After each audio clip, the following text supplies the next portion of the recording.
ونستغفره ونعوذ بالله من شرور أنفسنا ومن سيئات أعمالنا من يهده الله فلا مضل له ومن يضلل فلا هادي له وأشهد أن لا إله إلا الله وحده لا شريك له وأشهد أن محمدا عبده ورسوله أما بعد.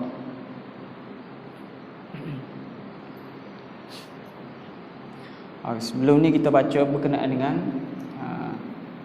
bab sifat. Bab sifat banyak malah dah kita baca.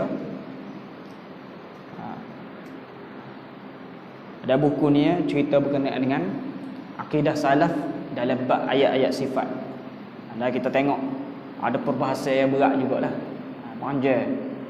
Bermalam-malam sehinggalah akhir sekali baru ni pendirian orang-orang salaf terhadap ayat-ayat tersebut.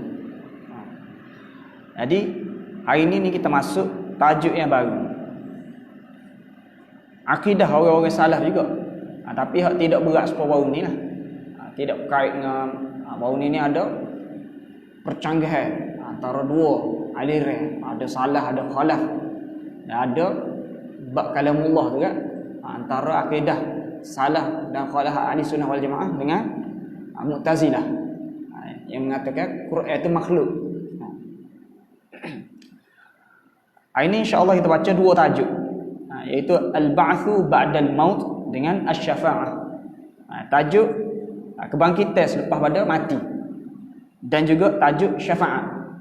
Ini dalam bab akidah juga, dan ini perkara-perkara yang dipegang oleh orang-orang salaf dan juga ahli-ahli hadis. Cuma bab ni tak ada membalah lah. Tak ada membalah ke apa. Ada sebut sini ahli agama dan juga ahli sunnah, mereka beriman dengan al-ba'ts ba'dal maut. Mereka beriman dengan kebangkitan selepas pada mati pada hari kiamat. Mereka juga beriman dengan bikulli ma akhbarallahu subhanahu wa rasuluhu min ahwali dhalikal yaumil haq. Mereka juga beriman. Tadi dia kata beriman dengan kebangkitan. Mereka percaya, mereka berpegang bahawasanya lepas pada mati nanti ada kebangkitan pula, ada hidup semula pada hari kiamat nanti. Dan mereka beriman dengan semua khabar, semua perkara yang diberitahu oleh Allah Subhanahu wa taala dan Rasulullah sallallahu alaihi wasallam, ada segi ngerinya hari tersebut. Jadi mereka beriman bangkit, dan mereka beriman juga hari kiamat ni lagu mana perkara-perkara yang berlaku pada hari tersebut, dan perbezaan keadaan hamba-hamba padanya.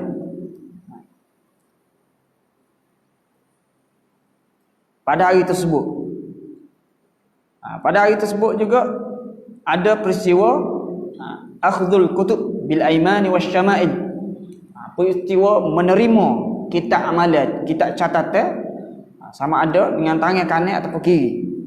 Wal ijabah 'anil masail, jawab soal jawab ni kena jawab. Sehinggalah perkara-perkara lain, kegoncangan-kegoncangan ataupun perkara-perkara besar lain berkaitan dengan hari tersebut. Dan juga as-sirat wal mizan wa nashr as-suhuf allati fiha mathaqil adh-dhar min al-khair wa ghairiha. Termasuk jugalah berkaitan dengan as-sirat, titian sirat, berkaitan dengan al-mizan, timbangan, ada timbang amalan nanti, dan juga diberi catatan-catatan yang mana di dalamnya ada tulis amalan-amalan walaupun sekecilnya, mithqala dzarrah, walaupun sebesar zarah, ataupun ada kata kecil lah, ada sebut biji sawi dan sebagainya, peristiwa-peristiwa lain. Jadi dia tak di bawah satu tajuk al-ba'ts, al-ba'tsu ba'dal maut. Jadi ahli sunnah, ahli hadis semua beriman dengan perkara ni. Jadi hal ni tak ada masalah, semua orang terima.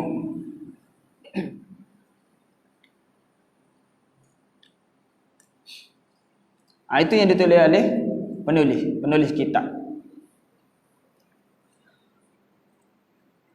Sekarang kita syarahlah berkenaan dengan al-ba'su ni, kebangkitan ni. Nabi SAW diutuskan oleh Allah Subhanahu Wa Taala untuk cerita kepada kita ajaran Islam semua sekali. Gapo hak boleh memberi kebaikan kepada kita, Nabi cerita dah berlaku. Nabi sapa. Gapo hak umur bahaya kita lah, ancaman pada kita kalau kita buat kesalahan-kesalahan ni, Nabi sapa berlaku dah kita. Jadi di antara perkara yang Nabi sapa kepada kita adalah berkenaan dengan lepas pada mati nanti ada berlaku kebangkitan, ada berlaku hidup semula. Jadi seperti mana perkara-perkara lain yang mana kita kena terima daripada Nabi, begitu jugalah akidah ni pun, kebangkitan ni pun kena terima juga, kena beriman dengannya.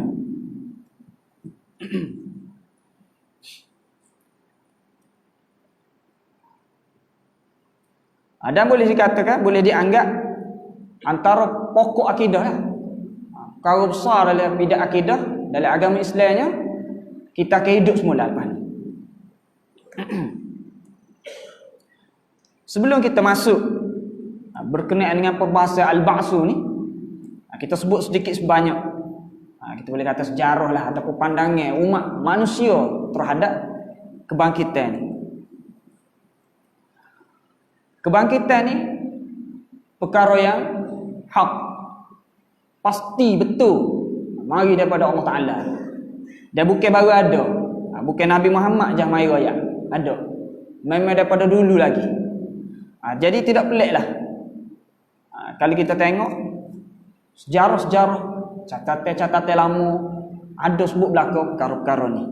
Cuma manusia bila lama-lama dia jadi sesat, dia jadi tinggal agama, menyebabkan kita boleh tengok ada sebahagian orang-orang yang tidak Islam ni, bukan zaman ni saja, bahkan zaman-zaman dahulu, maka mereka tidak beriman dengan kebangkitan.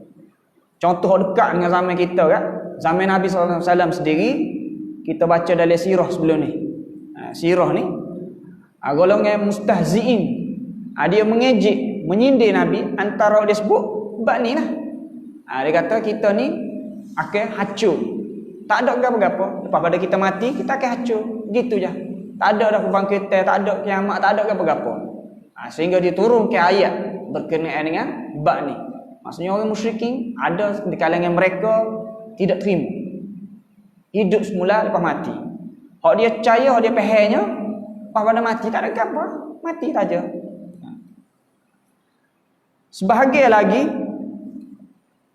undur lagi, ramai dulu orang-orang Hindu, mereka ataupun orang Buddha sekali, ni percaya lepas pada mati ni hidup semula, tapi hidup selalu. Kalau kita mati, kita akan lahir semula, beranak semula, jadi muka lain, jadi orang lain. Sebab tu timbul dia cerita hayat akan datang. Kalau tengok cerita-cerita budaya-budaya orang zaman dulu, kalau kita jahat lah ni, lepas pada ni lahir akan jadi orang yang hina lah, jadi orang miskin ke, orang yang hidup susah, orang yang diuji dan macam-macam. Kalau kita baik dunia zaman ni lahir balik nanti, kita akan jadi orang yang ada kedudukan, ada kesenangan. Itu kefahaman dia, dia percaya lagu tu. Bahkan lebih teruk lagi nya, dia boleh percaya lagi lahir jadi bukan orang. Ada juga percaya lahir ni jadi binatang, ada sebahagian kata lahir jadi tumbuhan. Tu ada kepercayaan lagu tu pula. Dan ada juga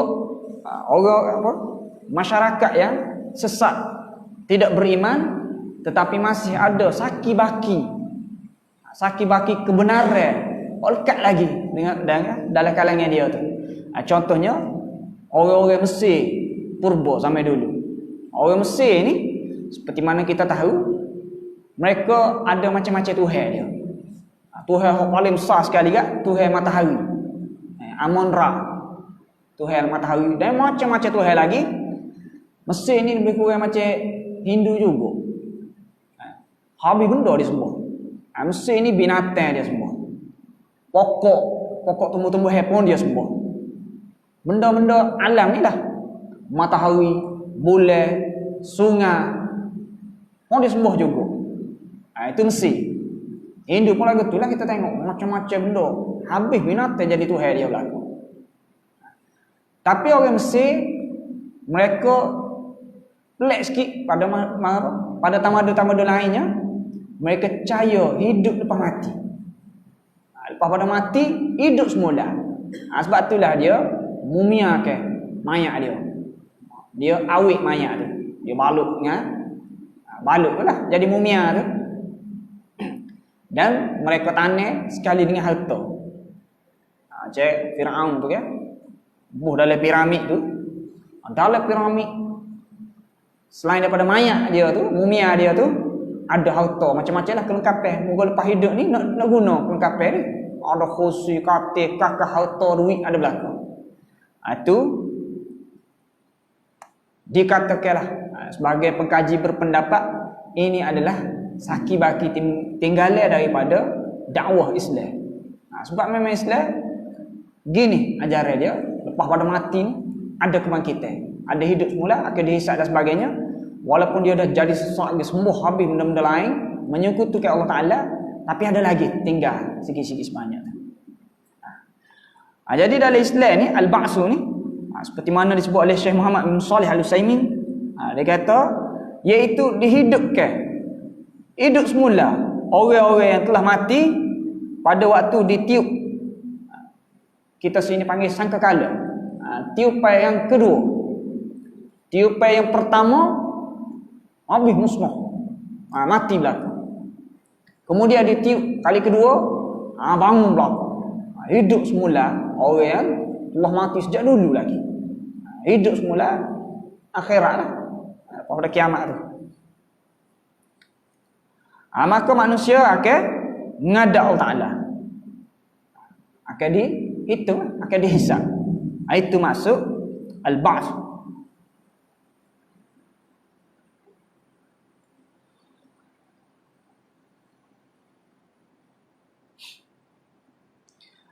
Dr. Sulaiman Umar Sulaiman Ashqar, dia tambah detail sikit. Dia kata hidup kembali manusia ni pada hari kiamat. Apabila Allah Ta'ala berkehendak nak menghidupkan kembali hamba-hamba dia tu, maka Allah Ta'ala memerintahkan malaikat, maka malaikat tersebut meniup sangkakala ni. Maka semua ruh-ruh bangun semula menuju menghadap pada Allah Subhanahu Wa Ta'ala. Di sini disebut malaikat Israfil yang akan meniup sangkakala tu. Banyaklah sebut gini. Perbahasan ni, ada perbahasan berkenaan dengan nama-nama malaikat ni. Ada hak sabit dengan dalil, ada hak tidak sabit pun dengan dalil. Ada hak sabit dengan Israiliyat. Tapi tak apa tu, itu perbahasan lain lah. Seperti mana di dalam surah Az-Zumar, wa nufikha fis suri fa sa'iqa man fis samawati wa man fil ard illa man syaa Allah thumma nufikha fihi ukhra fa idahum qiyamun yanzurun. Surah Az-Zumar ayat 68. Dan ditiupkan sangkakala, matilah sesiapa yang berada di langit dan bumi kecuali siapa yang dikehendaki oleh Allah. Kemudian ditiup sekali lagi, maka tiba-tiba semua berdiri dan yang zuru menunggu, iaitu menunggu perhitungan masing-masing. Dalam ayat ni cerita berkenaan dengan al-ba'su ni, kebangkitan semula. Ada beberapa perkara, ada beberapa khilaf, tapi kita tak simpan je bab ni. Iaitu dia sebut sini tiup pertama kali mati berlaku. Tiup kedua bangun semula, tunggu perhitungan. Biasanya orang sebut gitulah 2 kali. Tapi ada juga pandangan yang mengatakan 3 kali. Tiupan pertama ni menggegarkan orang, menakutkan orang. Kemudian tiupan kedua tu baru mati. Kemudian tiupan ketiga hidup semula. Ada juga yang pergi dengan 3 tiupan. Kemudian disebut sini semua musnah kecuali illa man syaa Allah, kecuali sesiapa yang dikehendaki oleh Allah Taala. Hak biasa kita dengar semua ke musnah, semua ke mati, semua ke hancur kecuali Allah Taala. Tapi ada juga perbahasan, ada sebut ada beberapa benda yang kekal, tidak musnah. Jadi dia guna ni lah, dia kata illa man syaa Allah, kecuali yang Allah Taala izin. Ada khilaf dah situ. Termasuklah malaikat hak tiup sangkakala tu sendiri. Ada kata dia tak mati, ada kata dia mati pada tu Allah Taala hidup mula. Itu perbahasan panjang, tak apalah tu. Adalah beberapa yang sebut, ada beberapa golongan yang tidak mati. Tidak. Okey. Jadi tidak ada keraguan lagi lah berkenaan dengan al-ba'tsu ni memang benar-benar berlaku. Jadi maka wajiblah bagi kita untuk beriman dengan al-ba'tsu, kebangkitan.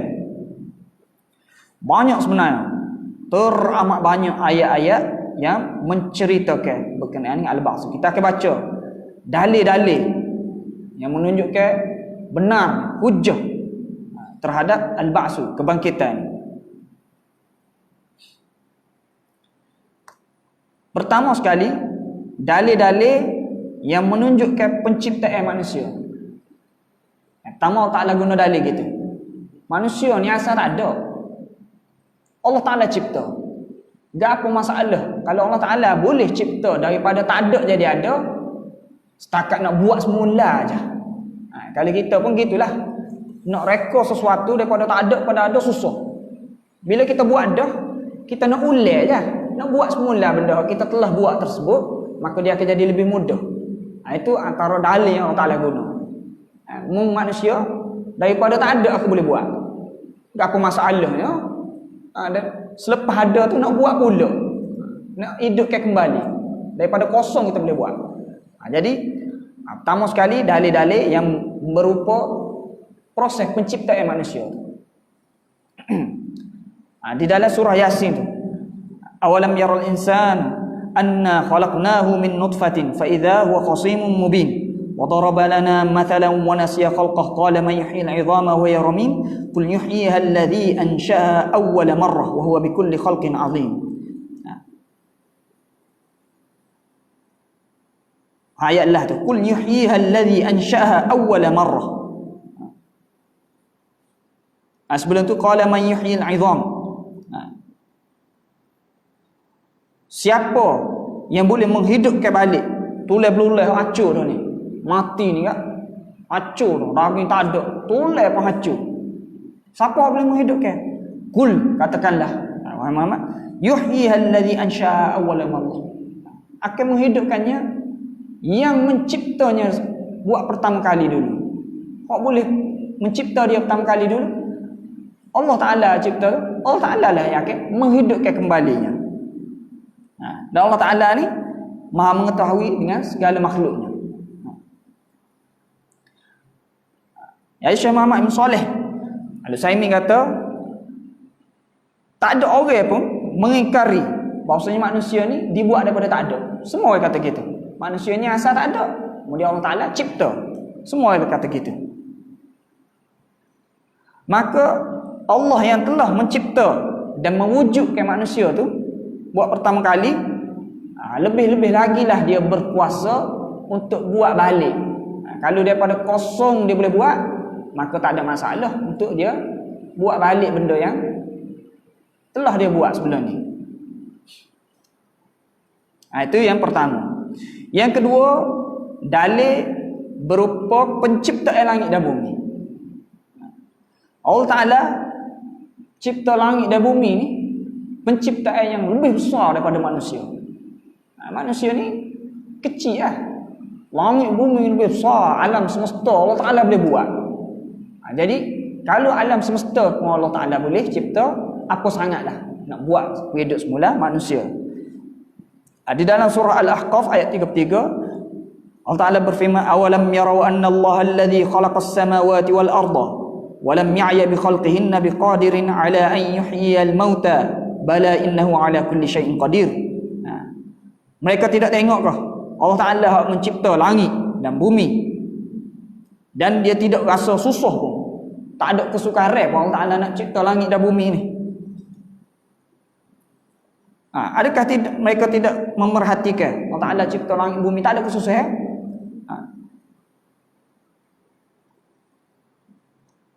Untuk Allah Ta'ala menghidupkan orang-orang yang telah mati, Allah Ta'ala boleh buat langit dan bumi tanpa ada susah pun. Jadi untuk menghidupkan yang telah mati, mestilah gitu juga, tak ada susah juga.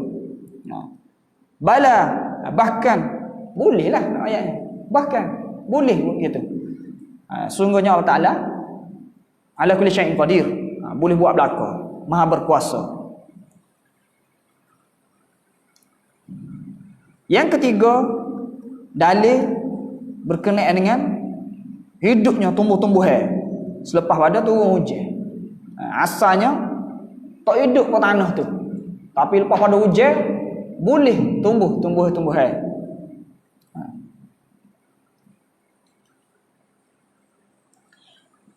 Surah Az-Zukhruf ayat 11.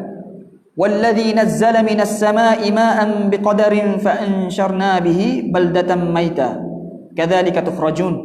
Allah Ta'ala yang menurunkan air daripada langit mengikut qadar yang diperlukan. Cukup qadar air tersebut, maka Allah Ta'ala menghidupkan kembali negeri yang telah mati, tanah kering lah kita kata. Dengan Allah Ta'ala menurunkan hujan ke atas tanah tersebut, hidup semula, tumbuh pokok-pokok disebabkan hujan tadi. Maka begitulah Allah Ta'ala kata, kadzalika tukhrajun, lagu itulah maka dikeluarkan dari kubur. Kalau Allah Ta'ala boleh hidup tanah mampu tu, tumbuh semula pokok, begitu jugalah pokokmu hak mati dah pun Allah Ta'ala boleh hidup semula juga.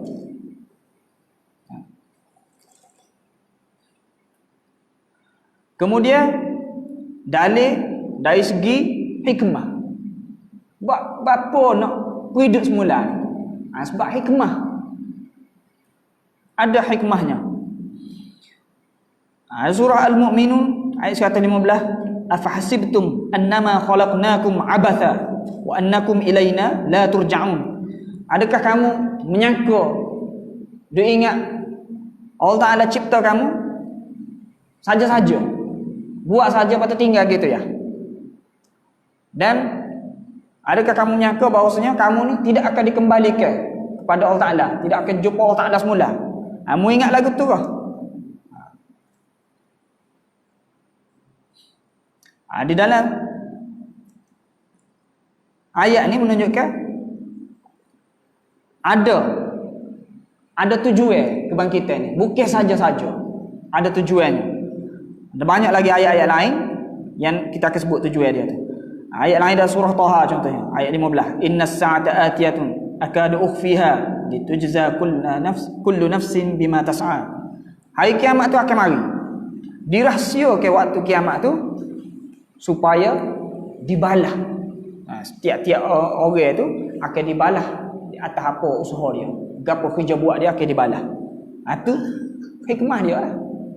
Jadi hujung bapa nak bangkit semula. Ayat ni menunjukkan kalau tak bangkit semula tu tak aci. Memang kena bangkit semula manusia ni. Begitu juga di surah Al-Qalam ayat 35. Afana ja'alul muslimina kal mujrimin. Adakah patut kami menjadikan orang-orang Islam itu sama dengan orang-orang dosa, orang yang membuat kesalahan, iaitu orang-orang kafir lah. Maksudnya bakso ni memang kena ada, mesti, tidak kata sesaja, memang kena ada. Mengikut akal logik pun kena ada. Orang yang duduk atas dunia ni kadang-kadang takdir dia tidak menyebelahi dia. Kadang-kadang hidup dia dizalimi oleh orang lain. Dia nak balas mula tak boleh. Dia lemah. Orang buat zalim dia, dunia tak aci. Kalau ikut logik kita kata tak aci dia lah, sia dia. Dah lah duduk di dunia orang zalim, lepas tu dia pula tak boleh nak balas, lepas tu pakai mati gitu je. Tak aci. Memang logiknya begitu. Jadi itu pun jadi dalil juga bahwasanya kena ada kebangkitan di hari akhirat nanti, dia kena dihitung balik. Siapa-siapa buat jahat, kalau dia terlepas di dunia, dia tak akan terlepas di akhirat nanti. Dan hikmah pun, hikmah yang teramat besar yang boleh mendidik manusia pula. Jadi kita duduk atas dunia ni, tak beranilah nak buat jahat-jahat ni. Kalau terlepas sini pun, akhirat tak terlepas. Dengan adanya akidah ni. Orang yang tak percaya akidah ni, yang jadi perangai. Yang jadi buat jahat. Tak ingat ke diri. Ikut nak buat apa? Zalim kat orang tu, zalim kat orang ni. Atau curi harta tu, curi harta orang ni. Tak kira harla-harai ke apa ni. Sebab tak percaya ke ni. Percaya pun tak masuk dari jiwa. Tak beriman dengan betul lah. Tak beriman dengan baik. Jadi dia akan buat ikut dia nak buat. Sebab dia rasa tak ada apa-apa. Pas pada matilah. Tapi kalau dia betul-betul beriman, dia akan dibalas balik dengan azab yang dahsyat lagi pada dunia ni. Kalau dia buat benda-benda jahat tu, dia akan mikirlah. Pokok setakat hidup dunia 60 tahun. Apa ambil harta orang kau, tipu orang kau, ambil harta secara haram kau. 60 tahun je boleh makan, boleh guna. Paling-paling itu kau tak lebih 100 tahun lah kita kata. Lepas tu akan tanggung azab di akhirat nanti pula. Tak pada. Baiklah kita sabar hidup sederhana je atas dunia ni sebentar. Lepas tu akhirat nanti bahagia. Mendapat balasan yang baik. Baik gitu. Tapi kalau orang tak mikir berkenaan dengan kebangkitan ni kan, dia tak caralah benda-benda gitu tu.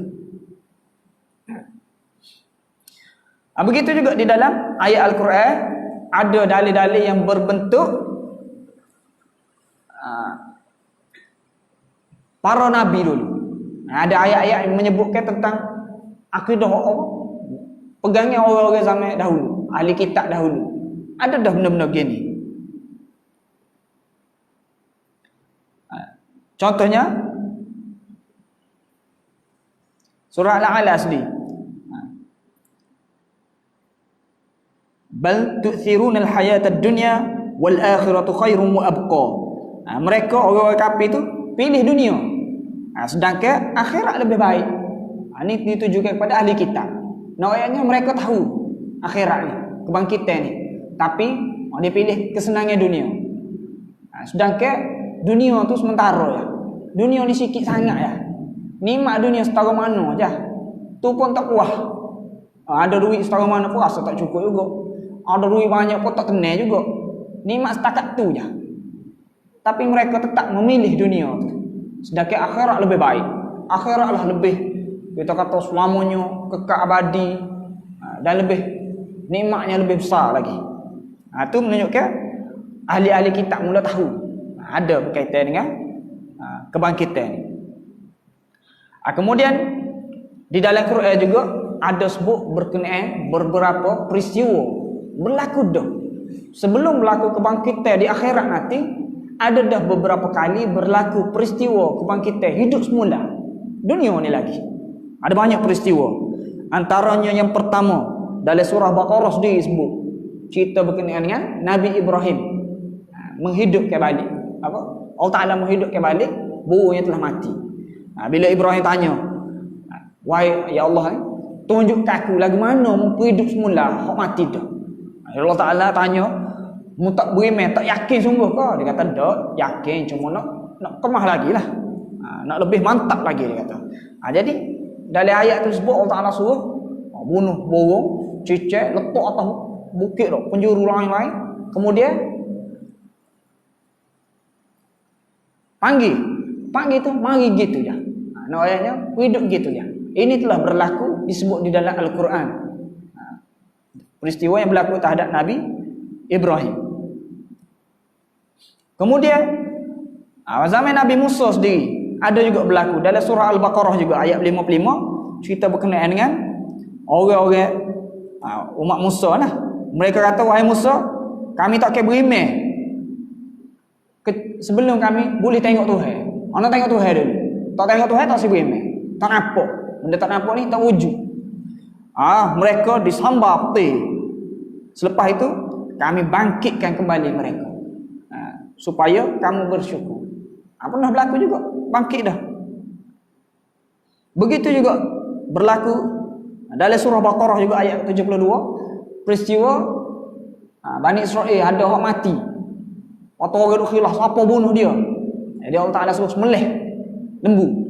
Yang menjadi nama surah tu sendiri. Surah Al-Baqarah tu kisah ni kan. Gun sembelih lembu tu.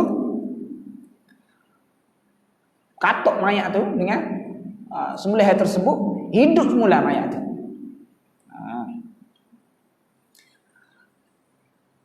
Begitu juga Nabi Isa juga ada berlaku seperti mana Nabi Ibrahim, hidup balik burung dan menghidupkan orang yang mati.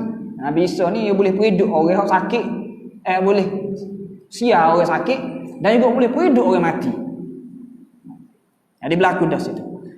Begitu juga dalam surah Al-Baqarah ayat 243 ada berlaku peristiwa ribuan orang mati lepas tu hidup semula. Alam tara ilal ladzina kharaju min diyarihim wa hum ulufun hadaral maut. Tak nampak ke? Tidak tengok ke kamu orang-orang yang tobek daripada kampung halaman mereka, mereka itu beribu-ribu kerana takut mati. Maka Allah Taala berfirman, matilah kamu. Faqala lahumullah mutu thumma ahyahum. Matilah kamu. Thumma ahyahum. Kemudian Allah Taala hidup semula. Berlaku dah. Begitu juga surah Baqarah juga 259. Ini cerita berkenaan dengan orang kata Uzair. Peristiwa ni ada hak sebut Uzair. Itu seorang lelaki, peristiwa seorang lelaki mati 100 tahun. Dia lalu setepat perkampungan negeri hak mati dah. Jadi kata lagu mana Allah Taala hidup semula. Dia Allah Taala matikan dia 100 tahun. Waktu hidup dia semula. Dan peristiwa yang paling masyhur dalam kalangan kita, peristiwa Ashabul Kahfi lah. Ditidurkan 309 tahun. Beratus-ratus tahun mereka ditidurkan, matilah. Kemudian hidup semula, dibangunkan semula. Jadi itulah berkaitan dengan al-ba'tsu ba'dal maut. Jadi ba'tsu ni dia kait dengan kiamat lah, peristiwa kiamat. Lepas pada tu kita sebut sikit lah ni tu. Ditiupkan sangkakala, mati belakang. Atau ditiupkan sekali lagi, semua bangun. Disebutkan Nabi SAW mula-mula sekali dibangkitkan. Lepas tu mereka pergi ke tiap-tiap sirat. Jadi semua sekali yang berkaitan dengan kebangkitan ni, semua sekali kena beriman juga. Termasuklah dia kata, bila dibuat perhitungan tu, ada soal jawab. Tanya amalan, buat kerana dunia dulu. Habis berapa umur, harta-harta buat, semualah. Apa kita buat, baik ke buruk ke, semua ni soal. Juga dia kata terima amalan tangan kanan, terima amalan tangan kiri. Dan selepas pada tu sirat, titian sirat ada. Cuma ni perbahasan panjang lah. Titian sirat ni lagu mana? Ada kata simbolik, ada kata titian sungguh. Sebab ada ciri-ciri ya disebut titian ni tajam. Tajam daripada satu kedai. Lepas tu ada hak litah dengan laju, ada hak lambat, ada hak jatuh dalam neraka. Ada sebut betul-betul titian, ada sebut simbolik. Tapi yang pentingnya kita kena beriman bahasanya di sana ada as-sirat. Dan juga al-mizan, timbangnya. Ada timbang amalan baik buruk. Dan sebagainya. Kait dengan perkara tersebut. Yang kedua, tajuk berkenaan dengan asy-syafa'ah. Lepas pada berkaitan dengan kebangkitan ni kan, dia masuk pada syafa'ah pula. Dia kata ahli din, ahli-ahli agama, ahli sunnah, mereka beriman dengan syafa'atir Rasulullah sallallahu alaihi wasallam. Mereka beriman dengan syafaat Rasulullah. Nabi sallallahu alaihi wasallam ada syafaat kepada orang yang melakukan dosa dalam kalangan ahli tauhid. Kafir tak boleh. Ahli tauhid sahaja yang berdosa dan juga murtakibil kabair, orang yang buat dosa-dosa besar. Orang buat dosa-dosa besar, Nabi SAW boleh beri syafaat pada mereka. Seperti mana di dalam khabar-khabar yang sahih, di dalam riwayat-riwayat sahih daripada Nabi SAW. Ada pun sebutlah beberapa riwayat. Ada 3 riwayat sahaja. Yang pertama daripada Anas, daripada Nabi SAW. Nabi SAW bersabda, "Syafa'ati li ahli al-kaba'ir min ummati." Syafaat aku ni untuk orang yang melakukan dosa besar di kalangan umat aku. Jadi umat Nabi SAW yang buat dosa besar ni boleh syafaat. Nabi boleh beri syafaat dia. Riwayat kedua ni dhaif sikit. Dhaif. Jadi kita sebut mafhum je lah. Ada sebut Nabi SAW bersabda, Nabi diberi pilihan antara dimasukkan bahagian umat dia ke dalam syurga dengan syafaat. Nak mana? Jadi Nabi SAW kata, aku pilih syafaat sebab syafaat ni lebih umum, lebih ramai boleh. Ada pun tadi tu sebahagian diberi masuk syurga. Jadi Nabi pilih syafaat. Yang ketiga, riwayat Abu Hurairah. Daripada Abu Hurairah, dia kata dia pernah bertanya kepada Nabi SAW, "Ya Rasulullah, man as'adan nas bi syafa'atika yaumal qiyamah?" Siapa gak manusia yang berbahagia dengan syafaat kamu pada hari kiamat? Siapa gak boleh syafaat ni? Nabi SAW pun bersabda, "Laqad zanantu anna la yas'alni an hadzal hadits ahad awwal minka." Aku dah agak dah. Nabi kata, aku agak dah. Tak ada orang tanya kait perkara ni mula-mula kecuali mu. Maksudnya aku dah agak dah. Kok mula-mula aku tanya bab ni mesti mu. Lamma ra'aitu min hirsika 'alal hadits. Sebab aku nampak dah sungguh mu terhadap hadis. Abu Hurairah ni bersungguh ngaji, cari hadis, mendalami hadis. Jadi bila dia tanya Nabi, siapa gak yang berbahagia di akhirat nanti kok boleh syafaat? Nabi pun kata, "Lali aku dah agak dah. Tak ada orang lain tanya ni. Mesti mu dulu tanya." Kerana mu ambil berat berkenaan dengan hadis. Nabi pun jawablah, "Inna as'adan nas bi syafaati yaumil qiyamah man qala la ilaha illallah khalisan min qibla nafsi." Hok akan boleh syafaat aku, yang akan mendapat kebahagiaan dengan syafaat aku pada hari kiamat, sesiapa yang berkata la ilaha illallah ikhlas daripada jiwa dia, daripada hati dia. Sebab tu disebut tadi Islam lah. Ikhlas Islam ni akan boleh syafaat. Jadi hok buat dosa besar, hok buat ada dosa ni boleh akan mendapat syafaat. Nabi sebut gini kepada Abu Hurairah tadi tu, aku dah agak dah tanya ni. Sebab Abu Hurairah ni antara sahabat hok memang sungguh terhadap hadis, sehingga walaupun dia lambat masuk Islam, dia masuk Islam ngelah-ngelah dah. Ujung-ujung dah. Ketika peristiwa perang Khaibar tersilap, jadi akhirlah dia masuk Islam ni lewat. Tapi dia ni antara orang yang banyak meriwayatkan hadis berbanding sahabat lain. Sahabat yang masuk Islam lebih awal dengan Abu Hurairah ni banyak dia lagi. Sehingga orang-orang Syiah ni memang tolak sahabat dah.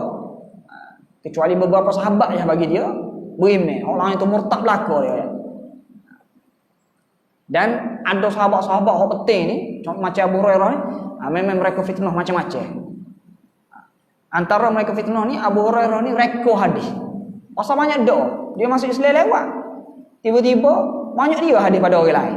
Ada dah ni Abu Hurairah ni reko hadis ni. Dan benda tu memang sampai awal lagi. Ada dah. Orang cerita, orang sebut benda ni sebab Abu Hurairah sendiri pernah jawab. Abu Hurairah pernah sebut. Orang kata banyak doa dia riwayat. Orang kata aku ni reko hadis. Jadi dia pertahankan diri dia lah. Dia kata orang-orang muhajirin sibuk duk pasar, dia kata. Orang muhajirin Mekah ni pindah Madinah ni. Duk Mekah ni tempat maju. Orang bandar. Jadi dia pandang nego-nego ni. Jadi mereka ni Abu Hurairah kata kebanyakannya sibuk duk pasar, sibuk duk nego. Orang-orang Ansar pula sibuk di ladang-ladang mereka. Orang Ansar duduk Madinah, ladang banyak. Jadi orang Ansar ni bidang pertanian. Orang Muhajirin ni bidang perniagaan. Jadi semua masing-masing sibuk, dia kata. Aku ni pula tak ada apa-apa. Tak ada kerja, tak ada nak apa. Sebab itulah aku banyak duduk dengan Nabi. Banyak masa dia habis dengan Nabi. Kalau kita kat duk turut Nabi lah. Nabi pergi mana-mana ada lah dia. Jadi ada ke orang minat ustaz-ustaz tertentu ni. Ustaz tu ceramah situ dia pergi. Ceramah lain pun dia pergi. Ustaz tu ceramah kalau lupa pun dia pergi juga. Jadi gitulah Abu Hurairah ni. Dia memang rapat dengan Nabi. Banyak duduk dengan Nabi, menyebabkan banyak dia boleh istifadah. Jadi Nabi kecek, dia boleh royak orang. Nabi pernah royak gini, Nabi pernah royak gini. Jadi macam banyak, macam lama pula dia masuk Islam. Sebabnya dia duduk lama dengan Nabi. Sahabat lain ni, contoh macam Umar sendiri, kena pakat dengan saya dia.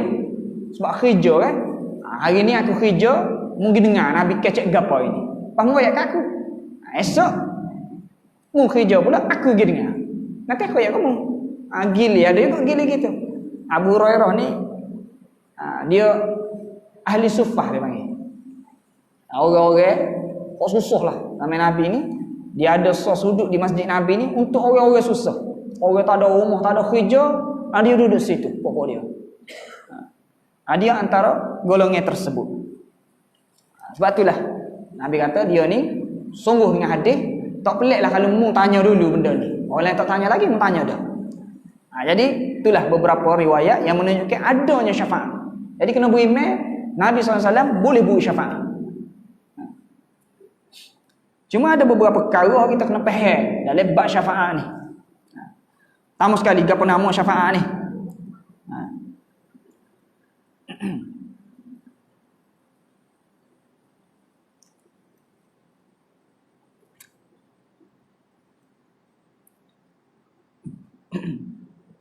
Syafaat ni boleh kita kata bantuan lah, pertolongan daripada pihak lain kepada orang yang memerlukan. Yang mana bantuan itu boleh memberi manfaat ataupun menolak mudarat. Itu mula-mula manfaat. Boleh beri manfaat dia ataupun menolak mudarat daripada dia. Bantuan. Itu syafaat. Dan kita pun faham gitu. Bila kita akhirat nanti macam dia pun sebutlah orang-orang ada dosa ni kan, Nabi boleh beri syafaat. Maksudnya Nabi boleh tolong lah. Nabi boleh tolong dia sehingga dia boleh lepas, boleh rengek dan sebagainya. Itu pertama.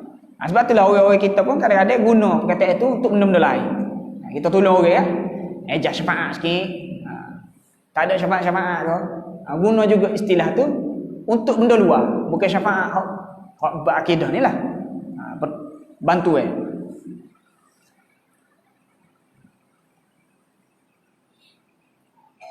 Dan syafaat ni ada banyak jenis.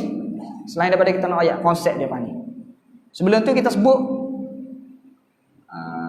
sebelum kita masuk konsep jenis-jenis syafaat ni, kita kena tahu ada sejenis syafaat yang dipahami oleh orang musyrikin, tapi tak betul.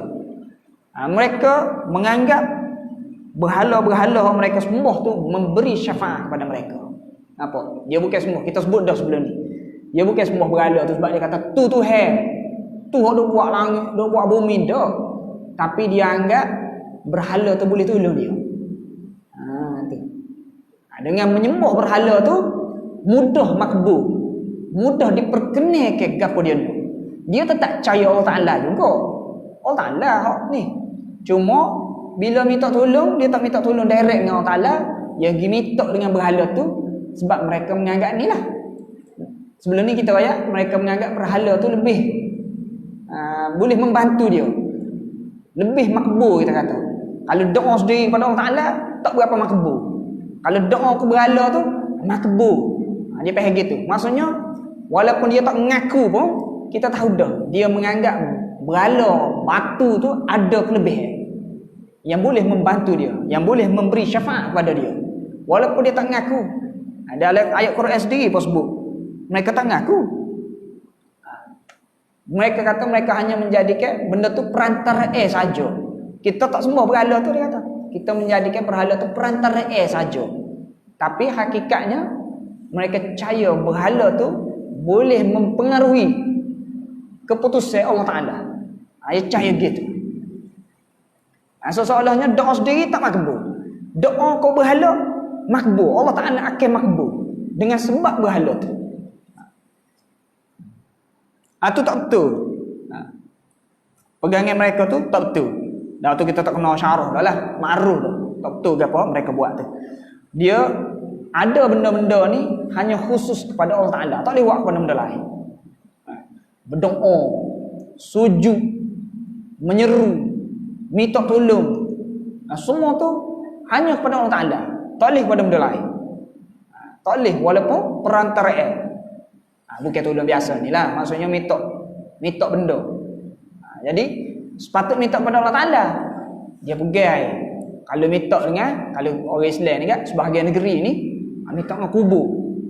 Minta dengan orang-orang yang telah mati.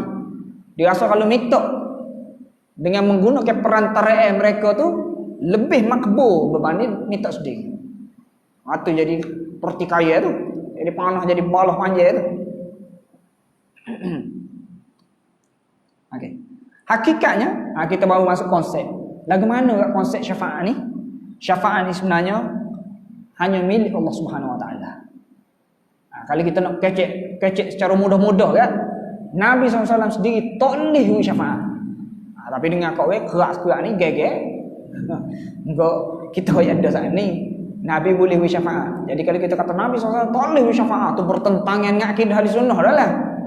Tapi nak ayat hakikatnya, konsep asalnya, Nabi sendiri tak boleh beri syafaat. Apa yang jadi boleh ni? Sebab Allah Ta'ala izin. Allah Ta'ala beri. Ada. Tapi bukan Nabi. Bukan sebab Nabi sendiri. Nabi berasa nak beri syafaat, boleh beri syafaat. Nabi berasa tak usah beri, tak usah beri. Ada. Bukti dia Nabi tak boleh beri syafaat pun kepada orang kafir. Syafaat ni untuk orang Islam lah. Nabi boleh tolong orang Islam. Orang kafir tak boleh beri syafaat. Jadi kalau syafaat tu kuasa Nabi, ikut Nabi lah nak beri. Nak beri kepada pak dara dia, Abu Talib. Tak dia masuk Islam. Tak masuk Islam. Orang Nabi boleh beri syafaat dia. Dia masuk syurga lalu. Tapi tak boleh. Hanya orang yang diizinkan Allah Ta'ala. Itu konsep dia. Dia ada dua syarat. Dalam surah Az-Zumar 44 tu sebut. Syafaat ni hanya milik Allah Ta'ala.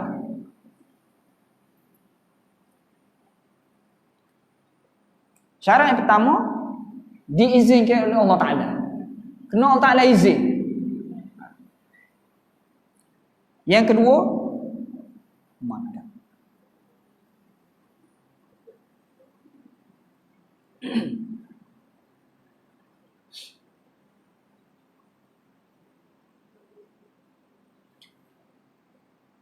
Allah Ta'ala redha kepada orang yang nak diberi syafaat tu. Berarti kita kafir tak boleh. Allah Ta'ala tak redha kepada orang kafir. Tak boleh beri syafaat kepada orang kafir. Maksudnya pertama, Allah Ta'ala izin.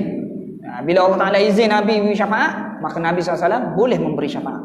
Yang kedua, orang yang nak diberi syafaat tu, Nabi nak beri syafaat siapa-siapa tu, hendaklah yang orang yang diredai oleh Allah Ta'ala. Allah Ta'ala terima. Jadi orang kafir tak boleh. Tak boleh. Jadi walaupun Nabi telah diizinkan, Nabi tetap tak boleh beri syafaat pada orang kafir. Nabi tak beri lah pada orang kafir. Itu jadi, itu konsep syafaatnya. Dia lebih kurang je dengan mukjizat apa tu. Kita sebut dahulu kan, mukjizat ni memang kita kata Nabi SAW ada mukjizat. Tapi hakikatnya mukjizat tu bukan kuasa Nabi. Allah Ta'ala izin, ada mukjizat. Allah Ta'ala tak izin, tak berlaku mukjizat. Allah Ta'ala izin, sepuyuk nasi, sepuyuk makan ni boleh makan 1000 orang. Allah Ta'ala tak izin, Nabi kabut 3 butir batu. Maksudnya tanya tak ada makan ni lapar, Nabi pun lapar juga. Tidak kata mengetahui mukjizat Nabi ni boleh makan ni sikit jadi kenyang ramai, maka tanya lapar kan buat mukjizat. Tanya lapar buat mukjizat. Tidak. Tika izin berlaku mukjizat. Tika Allah Ta'ala tak izin, tak berlaku mukjizat. Nampak faham? Jadi syafaat pun gitulah. Allah Ta'ala izin, maka betullah Nabi boleh beri syafaat. Tapi ada Allah Ta'ala tak beri. Orang kafir tak boleh beri syafaat. Maka Nabi tak beri syafaat kepada orang kafir. Tidak kata ikut Nabi. Kalau ikut Nabi, mestilah Nabi nak beri syafaat kepada Abu Talib. Podara dia, bela dia kecil, bela dia dalam dakwah Nabi. Mestilah Nabi nak beri, Nabi sayang pada Abu Talib. Okey. Kemudian tambah sikit. Bila kita sebut orang kafir ni tak boleh diberi manfaat, tak boleh diberi syafaat, ada pengecualian, iaitu Abu Talib. Abu Talib boleh syafaat sebenarnya. Tapi bukan syafaat masuk syurga. Syafaat ringan sikit. Kan disebut dalam hadis ni, Abu Talib ni disebabkan Nabi dia boleh azab orang ringan, iaitu letak atas api tu gelegok kepala otak dia. Otak azab paling ringan. Kalau tidak, dia akan patak neraka Nabi kata. Itu istisna dia panggil, pengecualian. Jadi Abu Talib boleh syafaat dari waktu je. Adapun umumnya orang kafir tak boleh syafaat, tak diberi syafaat. Dan syafaat ni dia ada banyak jenis. Ada syafaat yang khusus kepada Nabi. Nabi beri syafaat. Ada syafaat orang lain, pihak lain pun beri syafaat. Nabi SAW pertama sekali syafaat yang khusus untuk Nabi. Nabi beri syafaat ni. Syafaat untuk Nabi ni ada beberapa. Yang pertama syafaat paling besar, dipanggil syafaat al-uzma. Tak ada seorang habuk pun dalam kalangan Rasul yang ada syafaat ni. Nabi SAW sahaja. Ni hadis yang masyhur, hadis yang panjang. Orang cerita orang di akhirat nanti pakak gejala cari nabi-nabi ni nak minta supaya cepat pengadilan ni di akhirat nanti. Jadi jumpa ada minta beri syafaat ni. Ada kata aku ni dosa juga dulu. Buat kesilapan. Mungkin dosa-dosa ni kita sebut je. Tidak dosa. Nabi tak dosa. Ada membuat satu kesalahan. Iaitu makan pokok larangan. Mendekati pokok larangan. Jadi kata tak boleh lah. Aku ada buat kesalahan. Meminta dengan Nabi lain. Minta dengan Nabi Nuh. Nabi Nuh kata minta dengan orang lain. Jadi pergi mari. Minta dengan Nabi Musa kata aku dulu bunuh orang. Minta dengan Nabi lain. Minta Nabi Isa. Dia tanya Nabi Isa kata minta Nabi Muhammad. Orang pergi minta dengan Nabi Muhammad. Nabi Muhammad pun minta. Boleh beri syafaat. Itu hadis yang panjang. Yang kedua, Nabi ada, itu yang pertama lah, Nabi syafaat al-uzma. Yang kedua, Nabi SAW boleh beri syafaat kepada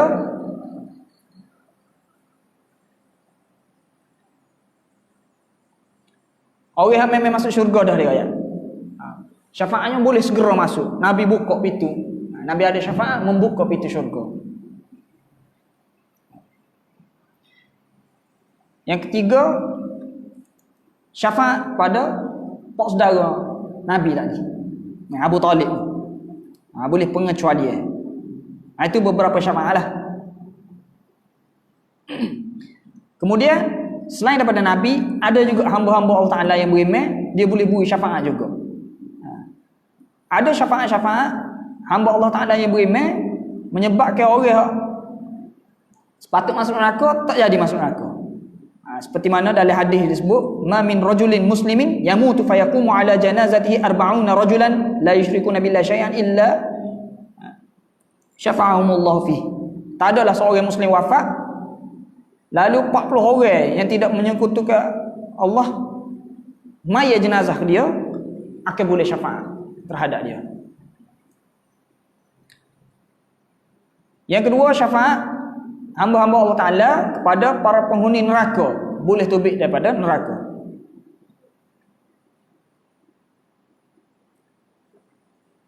Ini dia pengguna hadis tadilah, syafaat li ahli kabair min ummati. Kemudian syafaat untuk mengangkat darjat mereka di syurga. Jadi macam-macam syafaat, banyak jenis ada. Ada orang sepatutnya buat kesalahan, boleh masuk syurga. Ada orang memang boleh masuk syurga, boleh masuk dengan lebih cepat. Ada orang boleh masuk syurga tinggi darjat dia. Daripada darjat biasa boleh naik darjat yang lebih tinggi. Dan hadis akhir tadi, hadis Abu Hurairah tadi menunjukkan orang yang boleh syafaat ni orang yang beriman. Nabi sebut man qala la ilaha illallah khalisan min qalbihi. Jadi beriman boleh syafaat. Ada banyak lagi lah. Adalah macam-macam orang sebut. Kena beramal dengan sunnah. Memperbanyakkan selawat dan macam-macam lah orang ada. Tapi umumnya orang sebut sini beriman dengan betul-betul beriman, boleh syafaat lah. Boleh syafaat nama Nabi SAW. Jadi itulah hari ini dua tajuk lah. Kebangkitan selepas pada mati dan juga syafaat. Jadi ahli sunnah, ahli hadis, mereka beriman dengan dua perkara ni. InsyaAllah seterusnya tajuk Al-Haud wal Kautsar.